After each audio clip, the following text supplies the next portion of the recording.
Student जैसे कि हर एक पर्सन की एक लाइफ होती है एंड कुछ टाइम पीरियड बाद कुछ सालों बाद वो लाइफ ख़त्म हो जाती है। कंट्रैक्ट का भी कुछ ऐसा है, कंट्रैक्ट की भी एक लाइफ होती है बट कुछ कंडीशंस के बाद वो लाइफ भी ख़त्म हो जाती है। जैसे ही कंट्रैक्ट का शुरू होना ज़रूरी है वैसे ही कंट्रैक्ट का ख़त्म होना भी ज़रूरी है। कंट्रैक्ट एक प्रॉमिस होता है दो पार्टीज़ के बीच में। जब वो पार्टीज़ अपने प्रॉमिस को पूरा कर देती है या फिर किसी लीगल बेसिस पर वो कंट्रैक्ट ख़त्म हो जाता है, एंड आ जाता है, प्रॉमिसेस पूरे हो जाते हैं, जो भी कंट्रैक्ट के बीच में टर्म्स कंडीशंस लिखी होती है उसके अकॉर्डिंग, तो उसे ही कहते हैं डिस्चार्ज ऑफ द कंट्रैक्ट।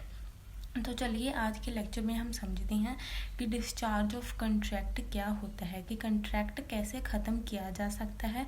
इसके बहुत सारी टाइप्स है, जैसे कि discharge by the performance of the contract, by the legal restrictions, government की रिस्ट्रिक्शंस इम्पोज करने की वजह से, by the breach of the contract, अगर कोई एक पार्टी अपने टर्म्स एंड कंडीशंस ब्रीच कर देती है, and many more terms like lapse of times.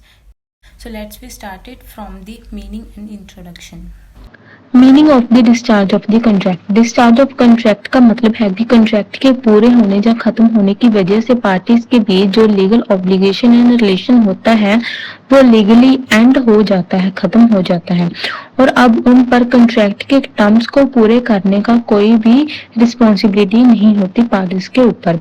मतलब दोनों पार्टीज की ओर से प्रॉमिस फुलफिलमेंट पूरे होने के बाद कंट्रैक्ट लीगली खत्म हो जाता है। In short, discharge of contract का मतलब है कि कंट्रैक्ट की ड्यूटीज एंड ऑब्लिगेशंस का पूरा होना एंड कंट्रैक्ट को लीगली खत्म कर देना। दोनों पार्टीज कंट्रैक्ट से फ्री हो जाती हैं।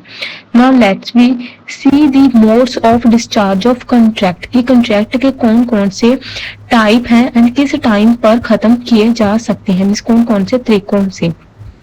First is discharge by the performance.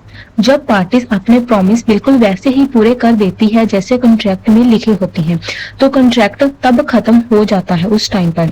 जब परफॉर्मेंस कंप्लीट हो जाता है तो दोनों पार्टीज को और कुछ करने की जरूरत नहीं होती। स्टूडेंट्स, यह टॉपिक थोड़ा सा आपको देखने में लेंथी लगेगा लेकिन यह बहुत ही ईजी है। मैंने बहुत ही easy with easy notes and detail explanation के साथ समझाया। थोड़ा सा लेंथी है बट आपकी समझाने के लिए, तो आप एंड तक बने रहना एंड मेरे चैनल को सब्सक्राइब जरूर कर लेना। Let's be continued. Section 51 of the contract act कहता है कि दोनों पार्टीज की ड्यूटी पूरी होनी जरूरी है। अगर परफॉर्मेंस इनकम्प्लीट या डिफेक्टिव हो तो कंट्रैक्ट डिस्चार्ज नहीं होता। अगर ऐसी प्रॉपर प्रॉमिस भी है तो दोनों पार्टीज को अपनी ड्यूटी पूरी करनी होती है। Now let's we see some more relevant sections related to discharge by the performance. That first is section 37.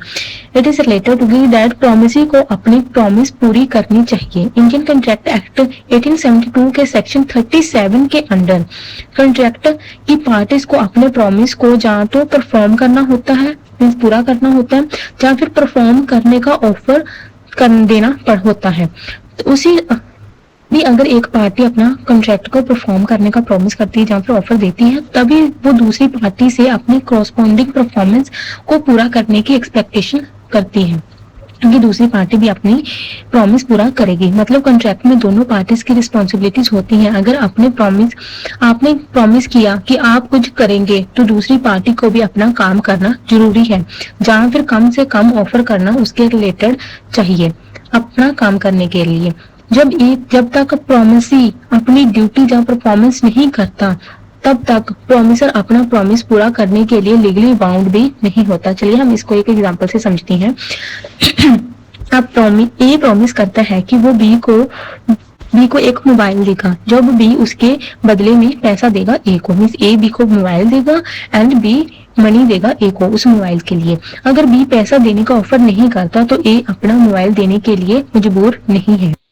अब हम इसके और कुछ टाइप्स देखते हैं। That is the first is complete performance. Means जब पार्टीज बिल्कुल वैसे ही अपना प्रॉमिस पूरा करती है जैसे कंट्रैक्ट में लिखा होता है, पूरा और सही तरीके से, तब कंट्रैक्ट कंप्लीट परफॉर्मेंस के थ्रू डिस्चार्ज हो जाता है। दोनों पार्टीज को अपने प्रॉमिस को हर पहलू से, हर तरीके से, हर वे से पूरा करना होता है। अगर थोड़ा भी पार्ट अधूरा रहे तो कंट्रैक्ट कंप्लीट परफॉर्मेंस से डिस्चार्ज नहीं होता। फॉर एग्जाम्पल ए ने अपनी कार बी को रुपीज 5 लाख में बेचने का कॉन्ट्रैक्ट किया। ए ने कार अच्छी कंडीशन में दी और बी ने रुपीज 5000 दिए। तो इस तरह से कॉन्ट्रैक्ट कंप्लीट परफॉर्मेंस से डिस्चार्ज हो गया। इसके रिलेटेड रेलिवेंट केस लो है। सबसे पहले हम इसको एक थोड़ा सा देखते हैं कि कब जो है कंप्लीट परफॉर्मेंस से डिस्चार्ज नहीं होगा, कि अगर कार में कुछ भी थोड़ी सी भी डिफेक्ट्स है या फिर रुपीज जो देने हैं बी ने उसमें थोड़े से लाइक वो 5 लाख की जगह 480,000 भी दे देता है, कम पैसे देता है, तो वो उसकी पूरी जो कंडीशंस है फुलफिल नहीं होती, कुछ ना कुछ रह जाता है, तो वो कंप्लीट परफॉर्मेंस से डिस्चार्ज नहीं होता कॉन्ट्रैक्ट उस कंडीशंस में। Next we will see the case law that is the Taylor versus Laird 1856। ये केस कहता है कि जब एक जो एग्रीड परफॉर्मेंस है वो कंप्लीट होता है तो उस टाइम पर ही कॉन्ट्रैक्ट डिस्चार्ज हो जाता है। Next provision that is covered under section 38 that is deals with the tender of performance. मतलब अगर प्रॉमिसर ने अपनी ड्यूटी पूरी करने का सही ऑफर टेंडर कर दिया है, लेकिन प्रॉमिसी और दूसरी पार्टी उसे बिना किसी वैलिड रीजन के रिजेक्ट कैंसिल करती है या फिर एक्सेप्ट करने से मना कर दे, तो फिर भी प्रॉमिसर की रिस्पॉन्सिबिलिटी खत्म मान ली जाती है। मतलब अगर आपने अपना काम करने का ऑफर कर दिया और वो जेन्युइन है एंड दूसरी पार्टी ने उसे रिजेक्ट कर दिया, तो आपका काम भी खत्म हो जाता है, आप पर भी कोई ड्यूटी बाउंड नहीं होती कि आपको वो काम करना ही पड़ेगा। सेक्शन 37 और सेक्शन 38 के अकॉर्डिंग टेंडर अनकंडीशनल, एग्जैक्ट और सही टाइम एंड प्लेस पर होना चाहिए। फॉर एग्जाम्पल ए ने बी को 10 दिन के अंदर माल देने का प्रॉमिस किया। 10 दिन के एंड में ए माल लेकर बी के पास जाता है, मीन्स ऑफर करता है, लेकिन बी कहता है कि नहीं चाहिए मुझे। अब ए के ऊपर बी को माल देने की जिम्मेदारी नहीं होगी क्योंकि उसने अपना काम करने का ऑफर किया था पर बी ने रिजेक्ट कर दिया। Now we will see the section 51 that is deals with the reciprocal promise order of performance। मतलब reciprocal promises मतलब जब दोनों पार्टीज ने एक दूसरे के लिए प्रॉमिस किया हो, जिस पार्टी को पहले परफॉर्म करना होता है उसका परफॉर्मेंस या ऑफर टू परफॉर्म होना जरूरी है, तभी दूसरी पार्टी अपनी ड्यूटी पूरी कर सकती है। ये रूल फेयर है सो दैट दोनों पार्टीज को अपनी रिस्पॉन्सिबिलिटी समझ आए और सीक्वेंशियल परफॉर्मेंस हो, means step by step performance हो उस कॉन्ट्रैक्ट के। फॉर एग्जांपल ए ने बी को कॉन्ट्रैक्ट किया कि वो उसे एक कंप्यूटर देगा और बी उसके लिए पैसे देगा। जब ए कंप्यूटर देता है और बी पैसा देता है, कॉन्ट्रैक्ट डिस्चार्ज हो जाता है, मीन्स पहले ए कंप्यूटर देगा, बी को ट्रांसफर करेगा, तभी बी उसके लिए पैसा देगा ए को। अब हम देखते हैं कि डिस्चार्ज बाय परफॉर्मेंस की कॉन्ट्रैक्ट है जो है कि वो परफॉर्मेंस के थ्रू ही डिस्चार्ज होता है, इसकी क्या इंपॉर्टेंस है। ये सबसे नेचुरल और कॉमन तरीका है जिससे कॉन्ट्रैक्ट खत्म होता है। इसे दोनों पार्टीज को एग्जैक्टली वही मिलता है जो उन्होंने एग्री किया होता है। जब कॉन्ट्रैक्ट परफॉर्मेंस के थ्रू डिस्चार्ज हो जाता है तो अब कोई भी पार्टी नॉन परफॉर्मेंस के लिए स्यू नहीं कर सकती। तो स्टूडेंट ये था contract discharge by the performance. Now let's we see our another mode that is discharge by the agreement. Means समझौते से कॉन्ट्रैक्ट को समाप्त कर देना, मीन्स एंड कर देना। जब पार्टी आपस में मिलकर कॉन्ट्रैक्ट को खत्म या मॉडिफाई करना चाहती हैं तो इसे हम डिस्चार्ज बाय एग्रीमेंट कहते हैं। इस टाइप के फर्दर 4 टाइप्स और मोड्स होते हैं जो कि सेक्शन 62 के अंडर कवर्ड हैं, that are novation, rescission, alteration and remission. First of all we will discuss the novation. Means पुराने कॉन्ट्रैक्ट कैंसिल करके किसी न्यू कॉन्ट्रैक्ट को बनाया जाता है।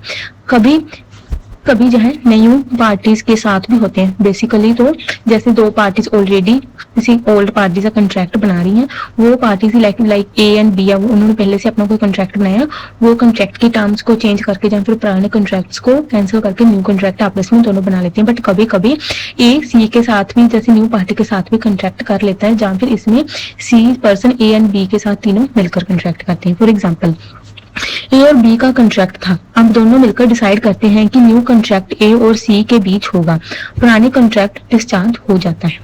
नेक्स्ट इज रिसेशंस, मतलब कॉन्ट्रैक्ट को दोनों पार्टी की मर्जी से कैंसिल कर देना म्यूचुअल एग्रीमेंट के बेसिस पर।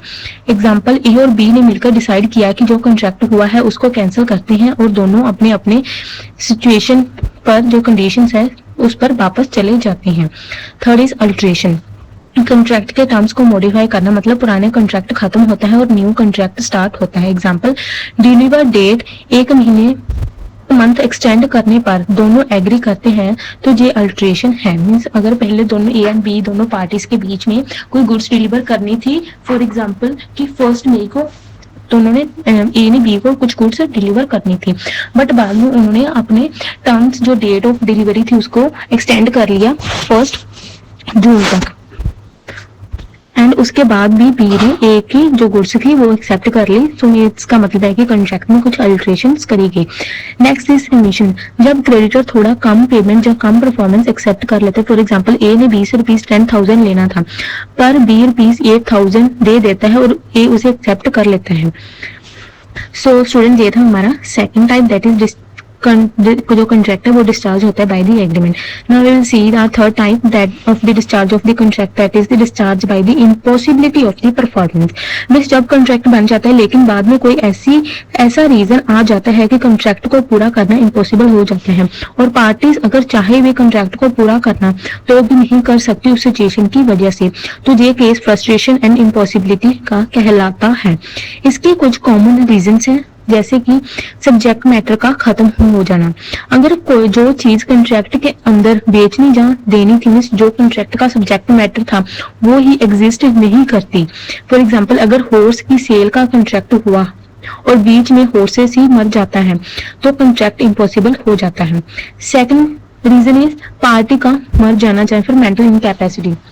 मीन्स जो पार्टीज के बीच में आपस में जो कॉन्ट्रैक्ट हुआ है, जो पार्टीज के बीच में उनमें से कोई एक पार्टी या फिर दोनों ही इनकैपेबल हो जाती है कॉन्ट्रैक्ट को करने के लिए। अगर कोई पार्टी मर जाती है, मीन्स उसकी डेथ हो जाती है, फिर जहाँ फिर मेंटली इनकैपेबल हो जाती है और कॉन्ट्रैक्ट पर्सनल परफॉर्मेंस पर ही डिपेंड करता था उस पार्टी की, तो कॉन्ट्रैक्ट फुलफिल नहीं होता ऐसी सिचुएशन में। नेक्स्ट सिचुएशन इज दैट कि लॉ उस ऐसे कॉन्ट्रैक्ट पर रोक लगा देती है, लॉ के थ्रू ऐसे कॉन्ट्रैक्ट पर रोक लग जाती है।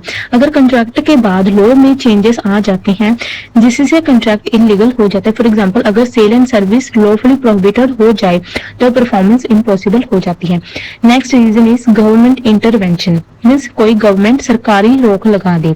अगर गवर्नमेंट कोई ऑर्डर एंड रिस्ट्रिक्शन लगा दे जिससे कॉन्ट्रैक्ट को एग्जीक्यूट करना पॉसिबल ना रहे, नहीं होता, for example export import restrictions या फिर लॉकडाउन्स, जिससे डिलीवरी एंड परफॉर्मेंस इम्पॉसिबल हो जाए। जैसे कि जब कोविड का टाइम पीरियड था उस टाइम गवर्नमेंट ने लॉकडाउन से लगा दिया था, जो भी उस पीरियड के दौरान जितनी भी डिलीवरीज होनी थी वो रुक गई थी, जिसकी वजह से परफॉर्मेंस कॉन्ट्रैक्ट की इम्पॉसिबल हो गई थी।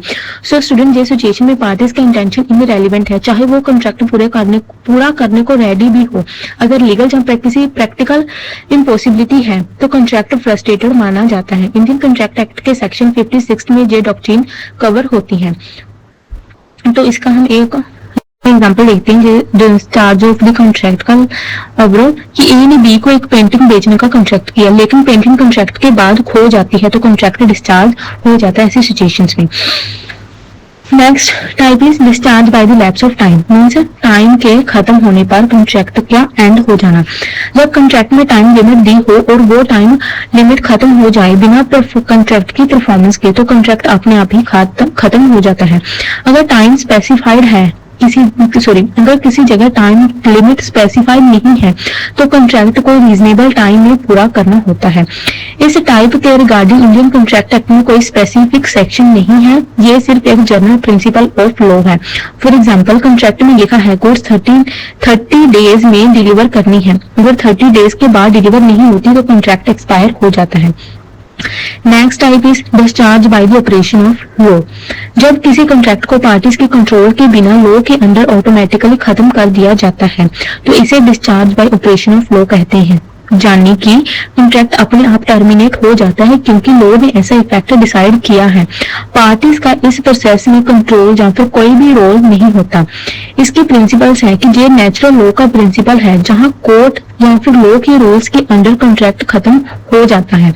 इसका पर्पस ये है कि इम्पॉसिबल या फिर इलीगल कॉन्ट्रैक्ट इन्फोर्स ना किए जाएं और पार्टीज को अननेसेसरी लायबिलिटी से बचाया जा सके। अब हम देखते हैं इसके कुछ सब types, that is first is death या फिर इंसैनिटी। जब कॉन्ट्रैक्ट में पर्सनल परफॉर्मेंस रिक्वायर्ड हो, जैसे कि पर्सनल सर्विसेज, आर्टिस्ट परफॉर्मेंस या फिर डॉक्टर सर्विस, अगर वो पार्टी ही जिसने ये पर्सनल परफॉर्मेंस देनी होती है, वो पार्टी ही मर जाती है या फिर मेंटली इनकेपेबल हो जाती है, तो कॉन्ट्रैक्ट ऑटोमेटिकली डिस्चार्ज हो जाती है ऐसी सिचुएशन में। फॉर एग्जांपल, आकांक्षा ने पर्सनल ट्यूटरिंग का कॉन्ट्रैक्ट साइन किया था। अगर आकांक्षा मर जाती है तो ये कॉन्ट्रैक्ट डिस्चार्ज हो जाता है, क्योंकि दूसरी पार्टी उससे सर्विस ही नहीं दे सकती। Next type is bankruptcy. अगर किसी पार्टी की फाइनेंशियल इनकैपेसिटी हो जाती है, मींस बैंकरप्सी डिक्लेयर हो जाती है, कोई पर्सन का मींस दिवालिया निकल जाता है, तो जो कॉन्ट्रैक्ट उनके साथ थे वो भी कॉन्ट्रैक्ट डिस्चार्ज हो जाते हैं। इसका रीजन ये है कि पार्टी की एबिलिटी टू परफॉर्म कॉन्ट्रैक्ट ही खत्म हो जाती है। Next type is merger of the contract. जब छोटा कॉन्ट्रैक्ट ऑटोमेटिकली बड़े कॉन्ट्रैक्ट में मर्ज हो जाते हैं। इस सिचुएशन में ओल्ड कॉन्ट्रैक्ट खत्म हो जाते हैं, न्यू कॉन्ट्रैक्ट इन्फोर्सेबल हो जाते हैं। फॉर एग्जांपल, अगर ए ने बी से लैंड लीज लिया और फिर सेम प्रॉपर्टी का सेल एग्रीमेंट हो गया, लीज एग्रीमेंट ऑटोमेटिकली मर्ज हो जाता है सेल ऑफ द प्रॉपर्टी में, सेल एग्रीमेंट में। Next type is unauthorised alteration of the contract terms. Means जो कॉन्ट्रैक्ट्स के टर्म्स हैं उनमें अल्टरेशन हो जाती है विदाउट ऑथराइजेशन। अगर कॉन्ट्रैक्ट टर्म्स को बिना दोनों पार्टीज के अप्रूवल के चेंज किया जाता है तो ओरिजिनल कॉन्ट्रैक्ट डिस्चार्ज हो जाता है।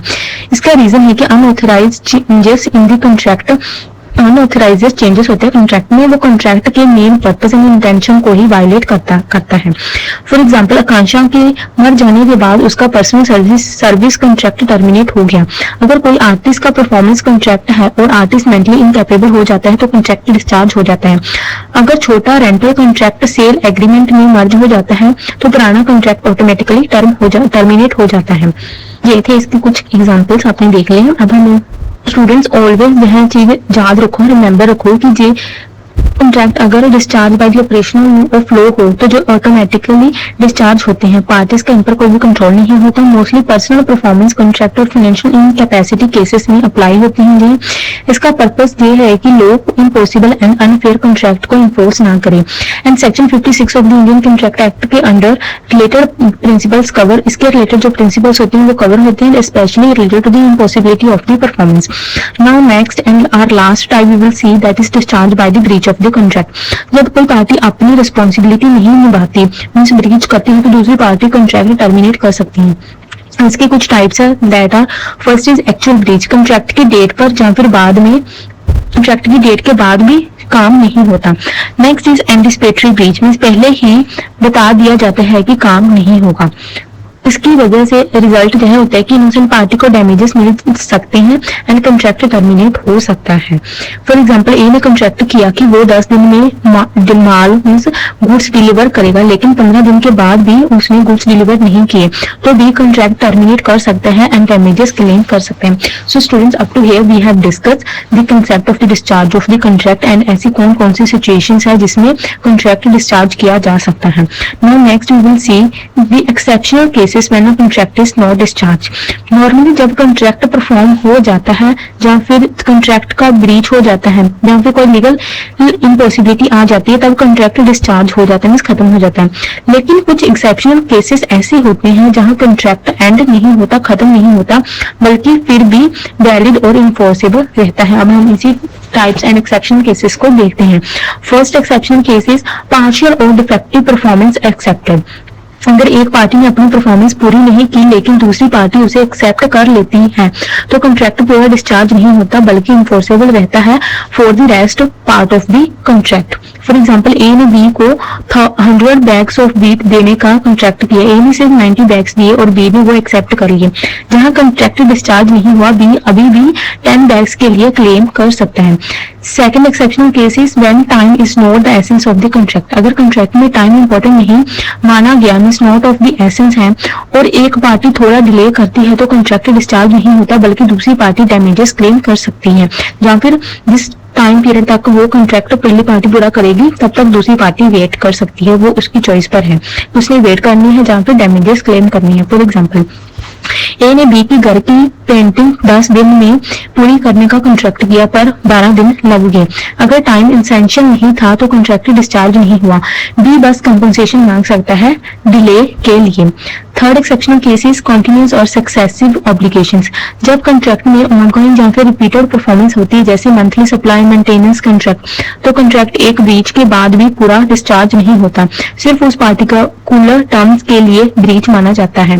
फॉर एग्जाम्पल, ए ने बी को हर महीने 100 यूनिट सप्लाई करने का कॉन्ट्रैक्ट किया। एक महीने में ए ने सप्लाई नहीं करी तो कॉन्ट्रैक्ट पूरी तरह डिस्चार्ज नहीं हुआ, रेस्ट ऑफ द मंथ के लिए वो वैलिड रहेगा।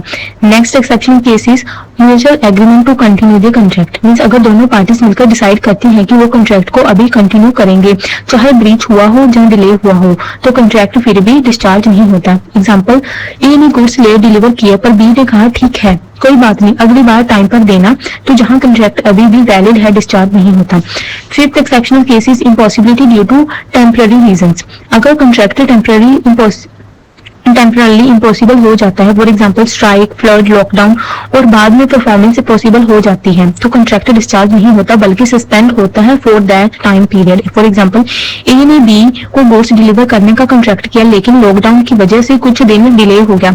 लॉकडाउन खत्म होने पर ए ने गुड्स डिलीवर कर दिए बी को, जहां कॉन्ट्रैक्ट डिस्चार्ज नहीं हुआ, बस टेम्परली सस्पेंड हुआ था। Six exceptional cases when breach is waived और इग्नोर्ड। अगर एक पार्टी ब्रीच कर देती है लेकिन दूसरी पार्टी उस ब्रीच को वेव कर देती है या फिर इग्नोर करके कॉन्ट्रैक्ट कंटिन्यू करती है, तो कॉन्ट्रैक्ट डिस्चार्ज नहीं होता। फॉर एग्जांपल, ए ने एक बार लेट डिलीवरी की लेकिन बी ने फिर भी अगला ऑर्डर दे दिया, जहां बी ने ब्रीच को वेव कर दिया, इग्नोर कर दिया कॉन्ट्रैक्ट, बट कॉन्ट्रैक्ट है जो उसको अभी भी कंटिन्यू रखा। Now, seventh and the last exceptional case, contract voidable but not avoidable. अगर contract voidable है, for example fraud या फिर coercion misrepresentation के थ्रू, पर जिसको राइट मिला है वो पार्टी contract avoid नहीं करती, तो contract डिस्चार्ज नहीं होता, वो भी अभी भी वैलिड रहता है।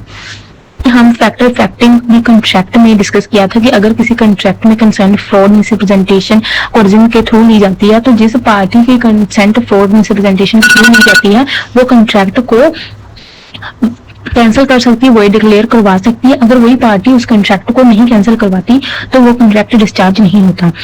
सो स्टूडेंट्स, इसके रिलेटेड एक छोटा सा और एग्जांपल देखते हैं कि ए ने बी से फ्रॉड से कॉन्ट्रैक्ट कर लिया पर बी ने फिर भी कॉन्ट्रैक्ट कंटिन्यू रखा, तो जब तक बी उसे कैंसिल नहीं करता तब तक कॉन्ट्रैक्ट डिस्चार्ज नहीं हुआ। सो स्टूडेंट्स, अब आपकी स्क्रीन पर एक समरी टेबल है, आपके सारे डाउट्स क्लियर हो जाएंगे। आप देख लो जो भी हमने एक्सेप्शनल केसेस करे हैं for the discharge of the contract. So in short, contract discharge नहीं होता जब तक परफॉर्मेंस इनकम्प्लीट पर एक्सेप्टेड हो, टाइम एसेंशियल नहीं हो, परफॉर्मेंस टेम्परली इम्पॉसिबल हो, ब्रीच वेव कर दिया गया हो, जहां कॉन्ट्रैक्ट वोइडेबल होते हुए भी कंटिन्यू किया गया हो, यानी जब तक लीगल रिलेशनशिप एग्जिस्ट करता है और पार्टीज अपने ऑब्लिगेशंस निभा रही है, कॉन्ट्रैक्ट वैलिड और इन्फोर्सेबल ही रहता है। Now let's we will see some important judicial case laws. First is Taylor versus Laird. Court ने इस केस में कहा कि जब एक पार्टी अपना पूरा परफॉर्मेंस कंप्लीट कर लेती है तो कॉन्ट्रैक्ट डिस्चार्ज हो जाता है। ये case discharge by complete performance को एक्सप्लेन करते हैं। Next case is Poussard versus Piers. इस केस में कोर्ट ने डिसाइड किया कि अगर एक पार्टी अपना प्रॉमिस पूरा नहीं करती तो दूसरी पार्टी अपनी परफॉर्मेंस से फ्री हो जाती है। ये case law discharge by breach और रेसिप्रोकल प्रॉमिस को क्लैरिफाई करता है। Next case law is White and Carter Councils Limited versus McGregor. इस केस में कोर्ट ने कहा कि अगर एक party valid tender means offer to perform कर देती है और दूसरी पार्टी एक्सेप्ट नहीं करती तो टेंडर देने वाली पार्टी डिस्चार्ज हो जाती है। ये discharge by tender of performance को एक्सप्लेन करता है case law. Next case law is Taylor versus Caldwell. इस केस में कोर्ट ने डिसाइड किया कि अगर कॉन्ट्रैक्ट परफॉर्म करना इम्पॉसिबल हो जाए किसी अनफोर्सिन इवेंट की वजह से, जैसे कि कोई गुड्स डैमेजेस हो जाती हैं, तो ऐसी सिचुएशन में कॉन्ट्रैक्ट डिस्चार्ज हो जाता है। ये discharge bye impossibility and frustration का प्रिंसिपल बनता है। तो स्टूडेंट्स अप टू हियर हमने डिस्कस किया कि डिस्चार्ज ऑफ कंट्रैक्ट का प्रिंसिपल क्या होता है एंड किस किस सिचुएशन में डिस्चार्ज ऑफ कंट्रैक्ट होता है, इसके क्या टाइप्स होते हैं, एंड आफ्टर दैट कुछ सम एक्सेप्शनल केसेस जहाँ पर कंट्रैक्ट डिस्चार्ज नहीं होता फिर भी कंटिन्यू रहता है. Now we will see the differences between discharge by rescissions and termination of contract. Discharge by rescission का मतलब होता है जब दोनों पार्टीज मिलकर अपने कंट्रैक्ट को म्यूचुअली एग्री कर कैंसिल कर देते हैं, मीन्स एग्रीमेंट के थ्रू, म्यूचुअल एग्रीमेंट के थ्रू कैंसिल करती है. इसमें दोनों पार्टीज अपनी रिस्पॉन्सिबिलिटी से फ्री हो जाती है और कंट्रैक्ट लीगली खत्म हो जाता है. ये प्रोसेस सेक्शन 62 के अंडर आता है और जनरली तब होता है जब दोनों पार्टीज अपनी विश से, अपनी मर्जी से चाहती है कि कंट्रैक्ट को बिना किसी डिस्प्यूट के खत्म कर दिया जाए. On the other side termination of contract का मतलब होता है जब कंट्रैक्ट को एक पार्टी जहाँ दोनों पार्टीज ब्रीच, डिफॉल्ट जहाँ फिर किसी लीगल वजह से ख़त्म कर देती हैं. इसका मतलब ये है कि कंट्रैक्ट ऑफिशियली एंड हो जाता है लेकिन जो पार्टी कंट्रैक्ट तोड़ती है उसके अगेंस्ट डैमेजेस क्लेम किए जा सकते हैं. टर्मिनेशन यूजली तब होता है जब एक पार्टी अपनी रिस्पॉन्सिबिलिटीज़ नहीं निभा पाती, जहाँ कंट्रैक्ट को परफॉर्म करना इम्पॉसिबल हो जाता है. So in short rescission mutual agreement से कंट्रैक्ट को एंड करती है जबकि टर्मिनेशन ब्रीच एंड किसी और रीजन से एक या दोनों पार्टीज के थ्रू कंट्रैक्ट खत्म करना होता है. So now let's we conclude this whole topic discharge of contract का एंड इट्स मोड्स ऑफ और circumstances in which the contract is discharge. Discharge of contract का मतलब है कंट्रैक्ट का लीगली खत्म हो जाना जिसमें दोनों पार्टीज अपनी ऑब्लिगेशन से फ्री हो जाती हैं. ये प्रोसेस इंश्योर करता है कि कंट्रैक्ट जहाँ तो पूरा हो जाए जहाँ फिर लॉ के अकॉर्डिंग से वो कंट्रैक्ट एंड हो जाए. So students, up to here we have completed this topic discharge of the contract. So let's stay connected to our channel. मेरे चैनल को सब्सक्राइब करना मत भूलना, प्लीज़ सब्सक्राइब कर लेना एंड अपने फ्रेंड्स के साथ भी शेयर कर देना. अगर आपको नोट्स एंड एक्सप्लेनेशंस अच्छी लगे तो मिलते हैं हम एक और लॉ लेक्चर्स के साथ. Thank you so much.